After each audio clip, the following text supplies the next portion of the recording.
자, 이제 파동과 정보통신 중 4번 전자기파 설명하겠습니다.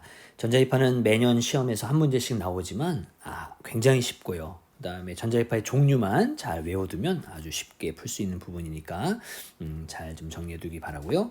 먼저 전자기파는 이름 그대로 전자기파, 전기장, 자기장, 서로 시간에 따라서 세기가 변하면서 공간으로 퍼져나가는 파동이다라고 했습니다. 전자기파 파동은 지금 보는 것처럼 아래에 있는 그림에서는요, 전기장이 빨간색, 자기장이 파란색이거든요. 전기장의 진동이 이렇게 있을 때 그 자기장의 진동도 똑같이 수직하게 이렇게 진행을 하게 되고요. 전자기파는 다음과 같은 방향으로 이렇게 진행한다라는 겁니다. 그 얘기는 전기장 진동 방향과 전자기파의 진행 방향은 수직하고 자기장의 진동 방향과 전자기파의 진행 방향도 수직하다라는 걸 그림을 통해서 우리 확인할 수 있습니다. 또 전자기파 전달할 때는요, 매질이 없구나. 우리 이미 배웠죠? 매질 없이도 공간을 따라서 전달되고 전자기파 속력은 거의 빛의 속력이에요. 30만 km/s로 일정하다라는 거고 이 부분은 아주 중요합니다.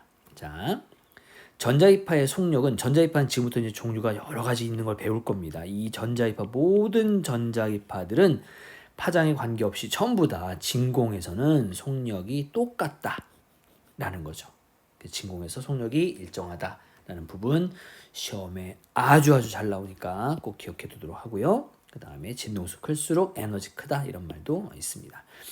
자, 다음으로는 전자기파의 종류인데 이 전자기파의 종류도 순서대로 여러분 잘 기억을 해둬야 하고 지금 보면 파장과 진동수에 따라서 배열을 쭉 해놨는데 둘 중에 하나를 가지고 여러분 공부할 수 있어야 합니다. 쌤 같은 경우에는 진동수를 기준으로 해서 공부를 했거든요. 암기를 했거든요. 여러분도 여러분 마음에 드는 물리량을 가지고 해주면 되겠습니다. 자, 종류는 모두 이렇게 감마선부터 감마선, X선, 자외선, 적외선, 전파는 다시 나뉘어서 마이크로파와 라디오파로 이렇게 나뉘게 되는데 전파를 나눈다는 얘기는 사실 아래에 있는 부분을 가지고 좀 더 공부를 해주면 좋을 것 같고요. 아래에 있는 부분을 다시 한번 설명을 해보도록 하겠습니다. 자, 보면 지금 위쪽에는 여러분 파장이 있고요. 아래쪽엔 진동수가 있죠. 오른쪽으로 갈수록 점점 숫자가 커지는 걸로 봐서 파장이 점점 길어지고 있습니다. 파장이 이쪽으로 갈수록 길어지는 거고요. 진동수는 왼쪽으로 갈수록 10의 지수가 더 크니까 진동수는 왼쪽으로 갈수록 커진다라는 거죠. 그래서 파장이 커지면 진동수는 오히려 작아지고 진동수가 커지면 파장은 작아지는 서로 반비례 관계가 있죠. 왜? 형이 V는 F람다에서 이건 펜으로 좀 써야겠네. V는 F람다에서 우리 아까 봤던 것처럼 진공 중에서는 모든 전자기파 속력이 같거든요. 속력이 같으면 여기 있는 것처럼 진동수와 파장은 서로 반비례 관계라서 진동수가 크면 파장은 짧고 진동수가 작으면 파장은 길고 이런 관계란 말이야. 그래서 이 중에 하나를 기준 잡아야 되는데 쌤은 여기 있는 요 진동수로 기준을 잡아서 쭉 암기를 했고 순서대로 잘 기억을 해 두셔야 됩니다. 자, 첫 번째 먼저 감마선이에요. 진동수가 가장 큽니다. 그 다음은 X선 두 번째고요. 그 다음 자외선 세 번째, 그 다음 여기 있는 요 가시광선이 네 번째고 적외선 다섯 번째, 마이크로파 여섯 번째, 라디오파 일곱 번째. 그래서 총 7개의 전자기파를 우리가 공부하게 되고 그것들을 순서대로 외워줘야 되는데 쌤 같은 경우에는 진동수가 큰 쪽에서 진동수가 제일 작은 쪽으로 였습니다. 여러분 진동수가 제일 큰 데서 진동수가 제일 작은 쪽이란 얘기는 오히려 파장은 이렇게 7번 쪽으로 갈수록 길어진다라는 거잖아요. 그 부분을 꼭 좀 기억을 해두기 바랍니다. 자, 다음은 시험에서 정말 잘 나오는 전자기파의 활용 같이 한번 보겠습니다. 활용도 시험에서는 요 왼쪽에 있는 전자기파의 종류를 싹 감춰놓고 오른쪽에 있는 활용을 제시한 다음에 이건 무슨 전자기파니? 라고 묻는 문제가 거의 대부분이에요. 어렵지 않으니까 잘 한번 정리해 보도록 하고요. 자, 먼저 진동수가 가장 큰 감마선부터 보겠습니다. 감마선은요, 진동수가 가장 크기 때문에 에너지도 가장 큽니다. 그래서 방사선 치료에 이용할 수 있고 암세포를 제거하는 데 쓰죠. 여러분 여기 보면 요거 중요합니다. 치료라는 부분이 아주 중요해요. 아래쪽에 있는 X선은요 치료가 아니에요. 이건 그냥 있는지 없는지 검사만 하는 겁니다. 검사만 하고 위에 있는 감마선은 치료까지 하죠. 보면 여러분 요 엑스레이 사진을 보면 뼈 사진이라고도 하지. 그래서 뼈의 모습을 쉽게 볼 수 있어서 검사하거나 또는 진단할 때 이 부분을 활용한다라는 것들 이해해 두도록 하고 공항의 수화물 검색 이것도 시험에 참 잘 나오니까 봐두도록 합시다.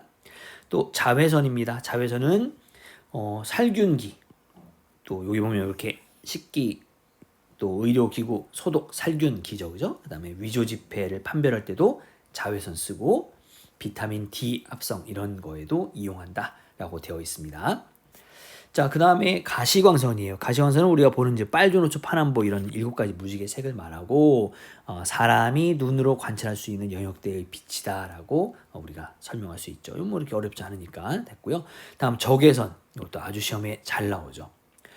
열작용 지금 보면 왼쪽에 있는 요 그림 보면 여러분 적외선 카메라, 열화상 카메라 이런 것들 이용합니다. 우리 코로나 때 학교 현관에 이렇게 적외선 카메라, 열화상 카메라를 가지고 온도가 있는 곳은 빨간색, 온도가 낮은 곳은 파란색으로 이렇게 본 그런 장면들을 많이 본 적이 있죠. 왜냐하면 적외선은 열작용을 하기 때문에 또는 열선이라고 불러서 이렇게 온도에 따른 그런 색깔로 우리 눈에 보이게끔 만드는 적외선 카메라나 열화상 카메라를 우리가 이용합니다. 또 텔레비전 리모컨에도 적외선을 쓰고 있기 때문에 그런 부분들 알아두면 좋고요.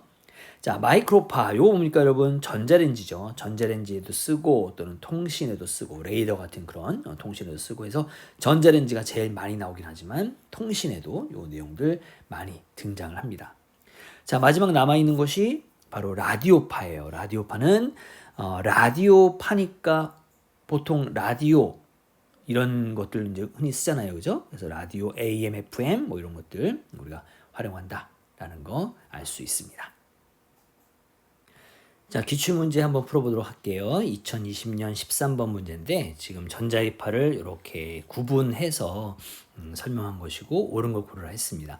그럼 지금 보면 감마선 쪽이 크다, 라디오파 쪽이 작다 라고 한다면 물리량 A는 뭐겠습니까? 그쵸?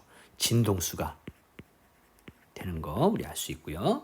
감마선 다음은 X선. 적외선과 라디오파 사이는 그죠? 마이크로파 인 걸 알 수 있죠. 자, 1번 물리량 A에는 파장이냐 아니지 진동수라고 해야 되고요. 2번 적외선보다 자외선은 진동수가 크냐 당연하죠. 맞는 말입니다. 2번이 정답이 되겠네. 자, 3번 4번 왜 틀렸는지 봅시다. 가는 휴대전화 데이터 통신 전자레인지 하면 마이크로파잖아요. 가가 아니라 나라고 해야 되고요. 나는 사람 몸이나 건물 벽을 투과할 수 있고 의료 진단 분야, 비파괴 검사, 공항 검색 때 바로 X선 얘기하는 거죠. 따라서 이건 가에 해당한다라고 해야 합니다. 정답은 2번이 됩니다. 자, 다음 2021년 11번 보겠습니다. 단색광 ABC의 활용 예다. ABC의 진동수를 FA, FB, FC라고 할 때 크기를 비교한 거. 진동수 큰지 작은지 바라보는 거죠. 자, 첫 번째. A를 측정하여 접촉하지 않고 물체의 온도를 잰다. 바로 적외선 아닙니까? B. 투과력을 이용하여 공항 검색대. 요거 X선이구나 라는 거 알 수 있고요. C의 형광작용을 통해 위조지폐 감별. 요건 자외선이네 라고 여러분 다 쓸 수 있죠. 지금은 이제 진동수의 대소 관계를 비교하는 거니까 진동수 제일 큰 거 누구? 바로 X선입니다. 두 번째가 자외선 그리고 적외선이니까 B, C, A 순으로 되어 있으면 되죠. 이렇게 되어 있는 게 여기 있군요. 바로 2번이 정답이 된다라는 거죠. 자, 다음은 따끈따끈한 2022년 문제 보겠습니다. 3월이 아니고요. 3번이죠. 3번 문제로 나온 문제입니다. 자, 진공에서 진행 중인 전자기파에 대한 설명이다. 옳은 거 골라라 라고 얘기했습니다. X선은 적외선보다 파장이 크냐라고 했는데 아니죠. 파장은 오히려 적외선이 크고요. 또 진동수가 X선이 크죠. 따라서 기억은 틀렸습니다. 자, 니은 전기장과 자기장의 진동 방향은 서로 수직하다라고 했습니다. 전기장이 이렇게 진행할 때 자기장도 거기에 수직하게 진행하기 위해서 다음과 같이 이런 식으로 우리가 그림을 그리는 거 본 적 있었죠, 그죠? 그렇게 확인한다. 따라서 수직이다. 니은 맞고요. 디귿 전기장의 진동 방향과 전자기파의 진행 방향은 서로 수직하냐라고 했는데 지금 전기장 진동이 바로 이거고요. 그 다음에 전자기파의 진행이 이거니까 서로 수직하다라는 거 알 수 있어서 니은과 디귿 맞는 정답 3번이 되겠습니다.